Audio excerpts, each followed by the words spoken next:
The aroma of pine and wood smoke filled the dining room, but I barely registered its comforting presence. I, Eleanor, sat quietly at my parents' massive mahogany table in their home in Denver, Colorado, idly pushing a few forkfuls of venison stew around my plate. My daughter-in-law, Amanda, was the one setting the tempo for the conversation, her voice a quick, energetic stream of words as she enthusiastically described her latest interior design project. My son, Scott, sat beside her, nodding in agreement and occasionally glancing my way as if to encourage me to share in his wife's excitement. My parents, Beatrice and Arthur, smiled politely, completely absorbed in the conversation. They've always been so good at that, making people feel heard. "I have some rather big news for all of you," Amanda declared, her tone just a bit too casual, a practiced nonchalance that instantly put me on high alert. I stopped what I was doing and looked up from my plate, sensing the subtle but significant shift in the atmosphere. "We've already had our furniture shipped," she said, bouncing her youngest child on her knee with an easy, confident rhythm. "Mom and Dad agreed that your mountain cabin is just sitting empty all season, so we're moving in." The words landed like a physical blow. My fork, a piece of venison suspended on it, froze halfway to my mouth. My breath hitched in my throat, and for a fleeting moment, my mind refused to process what she had just said. I opened my mouth to protest, but nothing came out. My parents, predictably, smiled and nodded as if this were the most perfectly logical and reasonable thing they had ever heard. "Well, it's just been sitting there anyway," my mother added softly, refilling her teacup, her words echoing the very entitlement that made my stomach clench. That log cabin, the sanctuary I had spent decades restoring weekend after weekend with my own hands. Each room was a carefully crafted escape from the relentless demands of family life. Every nail I drove, every coat of paint I brushed on, and every piece of furniture I painstakingly selected was a small, treasured piece of me. It was a place where I could breathe, reflect, and finally feel at peace. And now Amanda was planning to commandeer it as if my years of planning and personal investment were completely invisible. I stared down at my plate, desperately trying to steady the disbelief and incandescent anger that threatened to boil over. How could they make a decision like this without even a single conversation with me?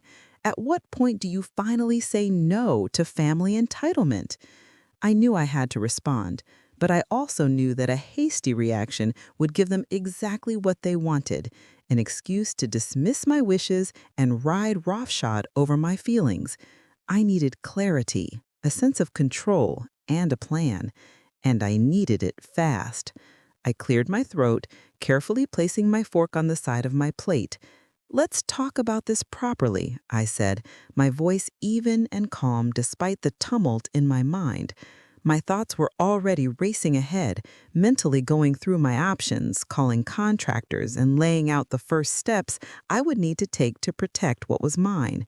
The room fell into an awkward silence for a moment, the quiet weight of my words settling over everyone at the table, and I realized this evening was only the beginning of a long and necessary battle. Amanda leaned back in her chair, a self-satisfied smirk on her face, as if my simple statement had already conceded her victory. "You understand, Eleanor," she said, her voice dripping with feigned sympathy. "Our renovations in Boulder are going to take at least 6 months. We have nowhere else to stay, and the kids are so excited about being up in the mountains. It just makes perfect sense."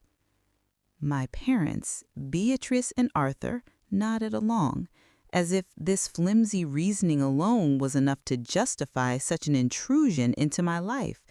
6 months. Half a year. My meticulously restored cabin, my carefully planned retreat, handed over without so much as a consultation.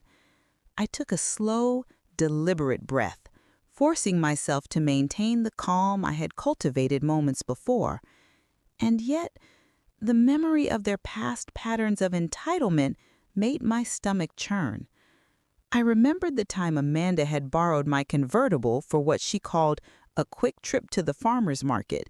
She returned it 3 months later with a huge dent in the bumper and a broken taillight. My parents had rationalized it away with gentle reminders about family loyalty. I remembered the $5,000 she had asked to borrow for a photography project that, with no explanation, suddenly became $20,000 I never saw again. Each time I had swallowed my frustration, telling myself it wasn't worth the argument. But this was different. The mountain cabin wasn't a tool to be borrowed or a favor to be requested. It was a personal creation, a refuge from the constant, unspoken demands of family expectations. It represented decades of work, planning, and care. I finally understood that every past compromise had subtly eroded my sense of control, allowing others to assume that my possessions, my time, and my energy were theirs for the taking. I set my fork down again, the quiet clink of the silverware on the porcelain plate drawing the attention of the entire table. "I do understand your situation," I began, my voice even and low.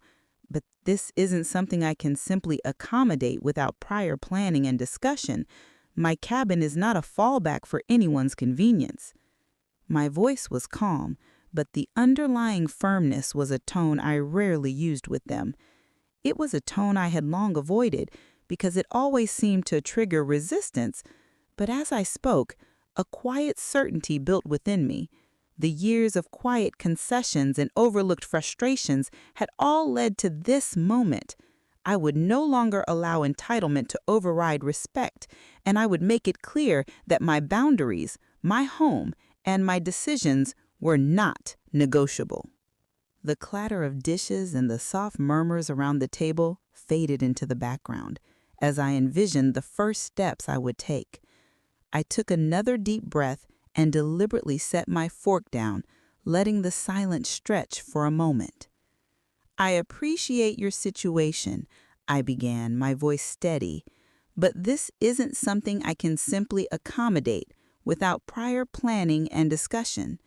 My cabin is not a fallback for anyone's convenience." Amanda's eyes widened and her hand froze midair as if she could physically grab my words and make them disappear. "Wait, what do you mean renovations?" she asked, her voice tight with disbelief. "We thought—" "You thought it would just be sitting empty for 6 months?" I interrupted gently, though the firmness in my tone left no room for argument. "The cabin is my property, and it has plans that cannot simply be postponed. The demolition crews start next Monday, and the renovations will take at least 8 weeks. Any furniture delivered or moved into the cabin before then will have to be redirected. The cabin is not available for use for anyone until these plans are complete." The room fell completely silent. The simmering tension had now settled into something far heavier. I could sense Amanda mentally calculating, plotting her next move, while my parents wavered, unsure how to enforce their well-meaning intentions without completely overriding my newfound authority. I allowed the quiet to hang there just long enough for the full weight of my words to sink in, letting the stark reality of the situation settle over them all.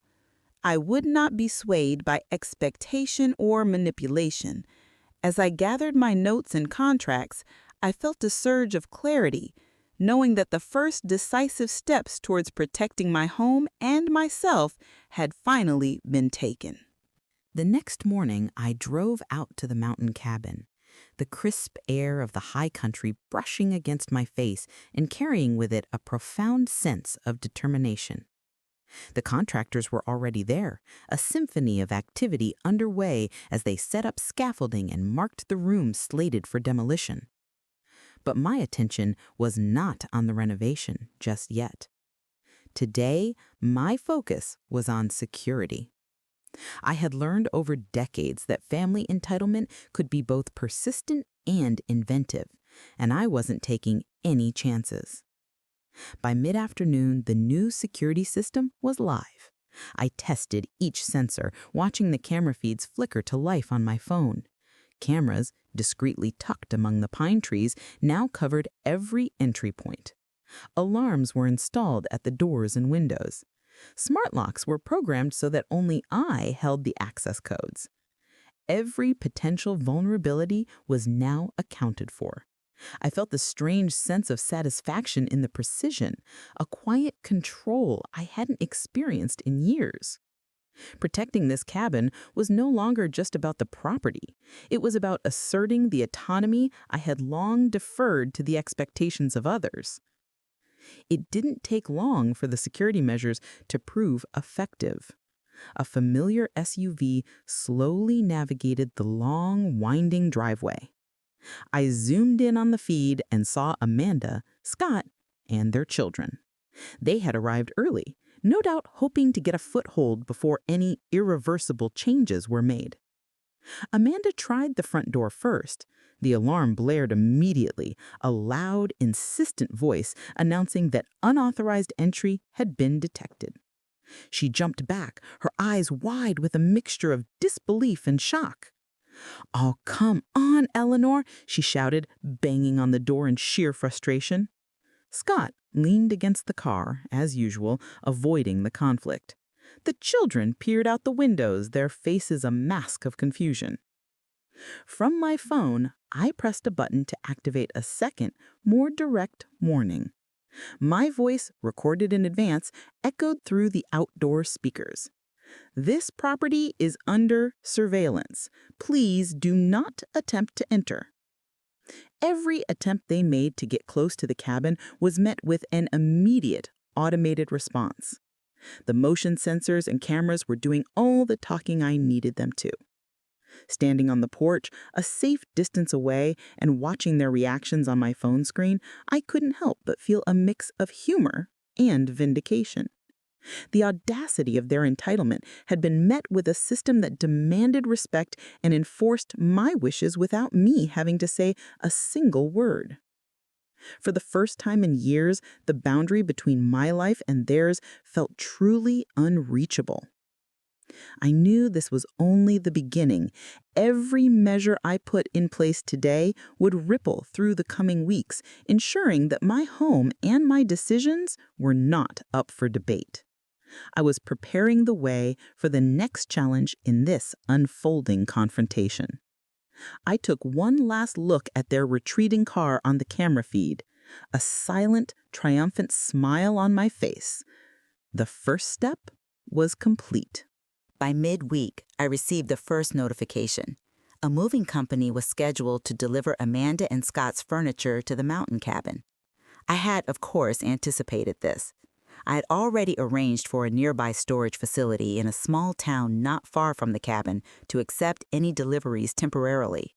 It was a measured, deliberate choice. If the furniture had been left outside, I would have faced a chaotic and vulnerable situation during the renovations.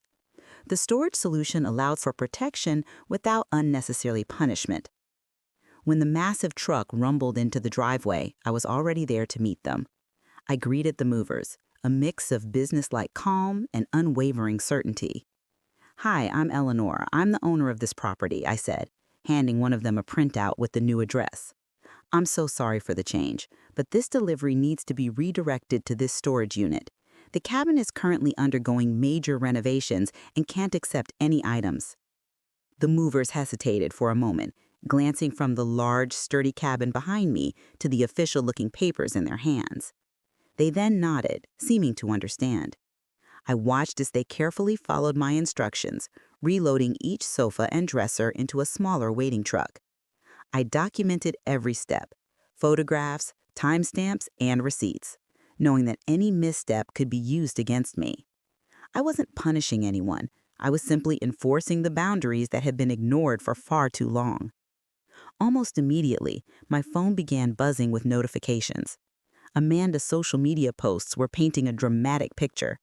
My cruel brother has blocked our family from our rightful mountain getaway, one read, exaggerating the inconvenience and airing her grievances to anyone who would listen.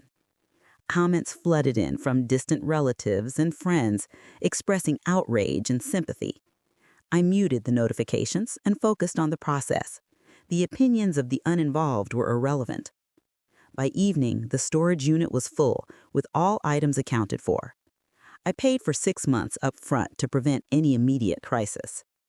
As I reflected on the day, I understood the symbolism of it all. Redirecting the furniture wasn't just a logistical choice. It was a demonstration that every attempt to overstep the boundaries I had set would be met with a measured, predictable response. It was a clear signal that actions have consequences. I could feel a subtle shift in my own confidence, a reinforcement of the principle that respecting property and agreements mattered as much as any family loyalty. As I stepped onto the back porch, watching the sun dip below the mountain peaks, I knew that this was not the final confrontation. The furniture episode was only one chapter in a larger lesson, and the coming weeks would test both their persistence and my resolve. I was setting the stage for the next phase of renovation and assertion, and I was ready for whatever came next. Late that afternoon, I saw my parents' car navigate the winding driveway.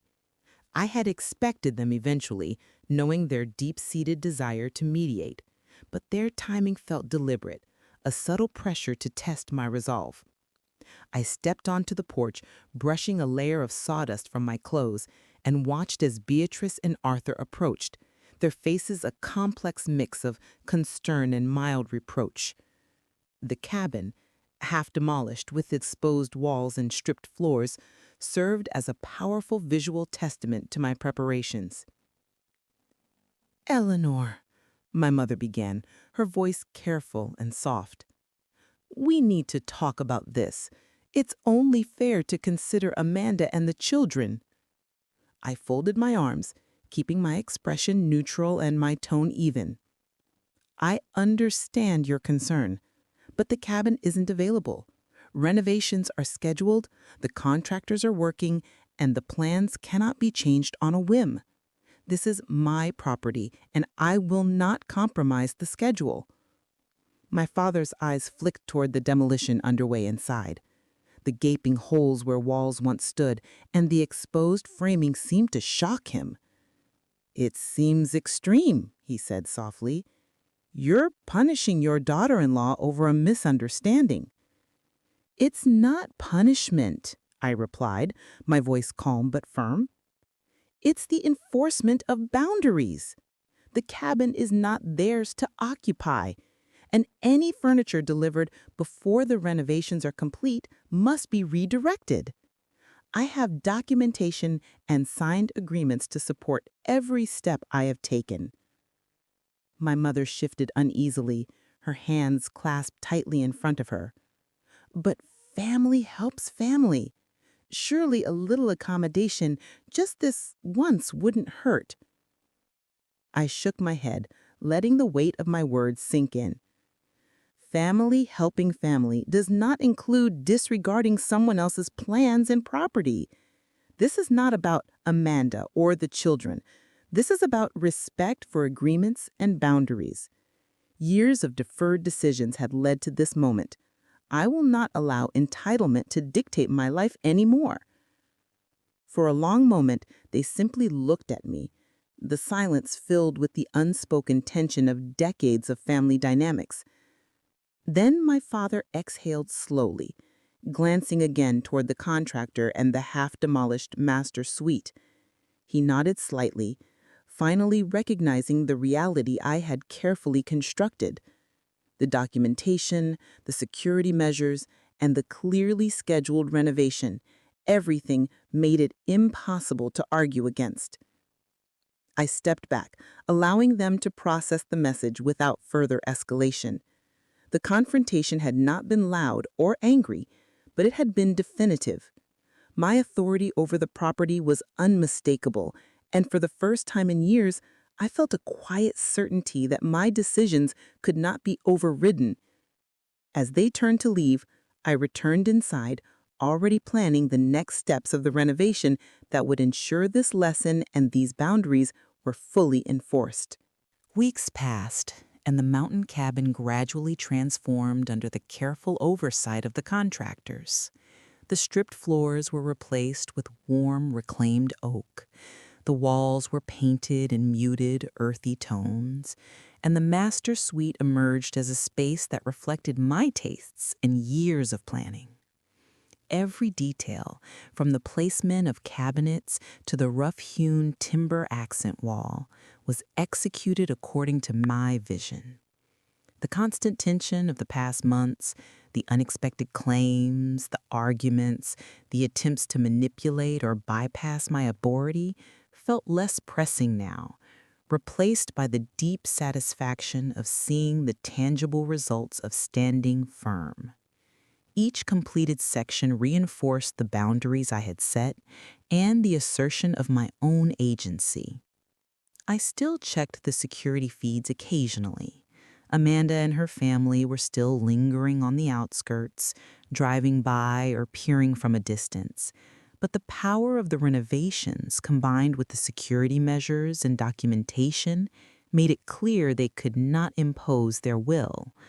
There was a subtle shift in their demeanor, a quiet recognition that entitlement carried consequences, and that the cabin, like my decisions, was no longer theirs to control.